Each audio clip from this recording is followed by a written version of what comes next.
So I woke up today on the news that China is going to help the Syrian army in its upcoming offensive in Idlib.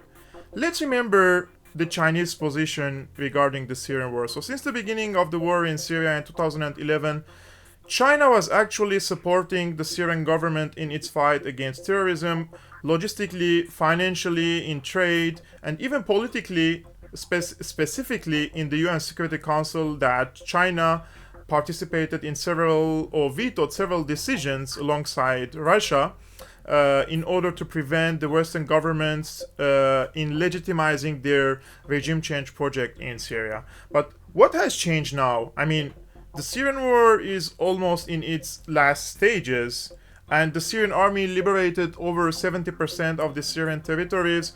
Now Idlib is left, and the eastern shores of the Euphrates of Syria, which is in the hands of the so-called Syrian Democratic Forces. What is changed now is that in Idlib, which is located near the borders with Turkey, there are thousands of Uyghurs. They came all from western part of China.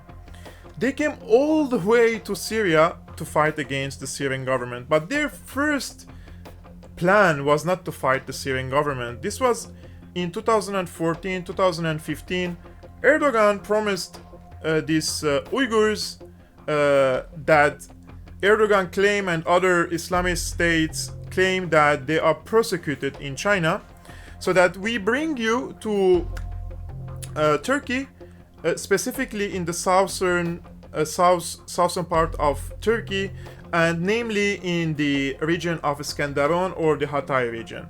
The plan was, in this area there are a lot of Alevis or the Alawites, or the people who are against the Erdogan regime and its regime change project in Syria. So the plan was to bring these people with tens of thousands of them and let them settle in this part in order to cause or to create a demographic change in this part.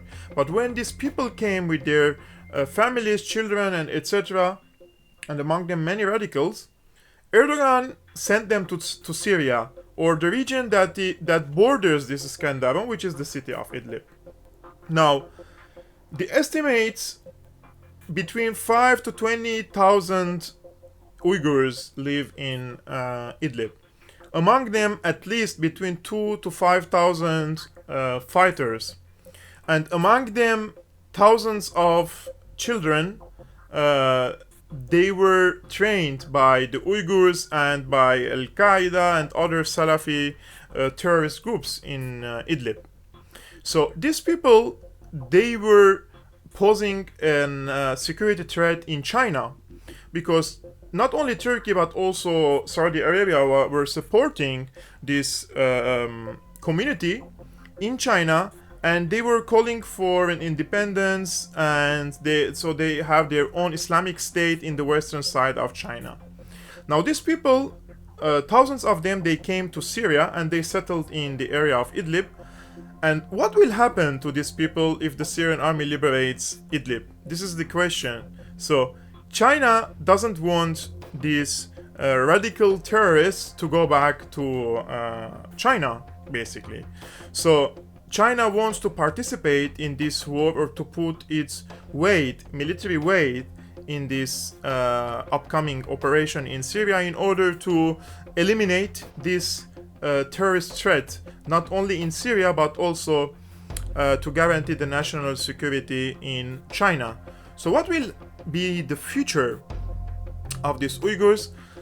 The Uyghurs participated in several offensives in Syria, namely in Idlib, of course, in Jus al-Shughur, in northern Hama, in southern Aleppo. When the Syrian army in late 2016 succeeded to besiege the Al-Qaeda in eastern neighborhoods of Aleppo, the fighters that came from Idlib to support or to break the Syrian army's siege on Al-Qaeda, the majority of them were from the Uyghurs.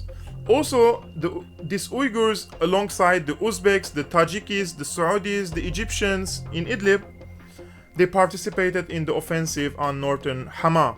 So Turkey supported these people for a long time, and invested in these people a lot, both politically, geopolitically, militarily. And now it's time for to get rid of this terrorist by the Syrian army and the Chinese, the Russians.